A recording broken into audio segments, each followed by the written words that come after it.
நம்ம நாட்டில் இன்றைக்கி நிலைமைக்கு பலசர கடைக்காரனும் காய்கறி கடைக்காரன் தான் நல்லா சம்பாரித்தாங்க.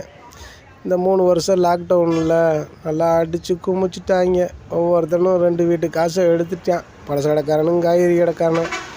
ஏன்னா மக்கள் வெளியே வர முடியாத சூழ்நிலைக்கு லாக்டவுனை கொண்டு வந்தீங்க.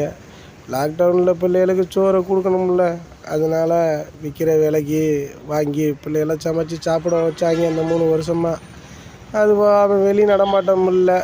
தண்ணி கேனாக இருந்தாலும் எதாக இருந்தாலும் வீட்டுக்கு வந்தாச்சும் வாங்க முடிகிற பொசிஷனுக்கு வந்துட்டாங்க. அவங்க சொல்கிறது தான் ரேட்டுன்னு பொதுமக்களுக்கு அவங்க நிர்ணயிக்கிறாங்க. பொதுமக்களும் வேறு வழி இல்லாமல் அங்கிட்டும் போக முடியாது, இங்கிட்டும் போக முடியாமல் வேலை இல்லாமல் கிடக்கும். இருக்கிறத வாங்கி திம்போம்டான்னு சொல்லிட்டு இருக்கிற காய்கறியும் பலசர கடையிலையும் ஜாமானையும் வாங்கி 3 வருஷம் லாக்டவுனை ஓட்டினாங்க. இப்படித்தான் இன்றைக்கி விலைவாசி உயர்ந்து எல்லாம் கிடக்கு.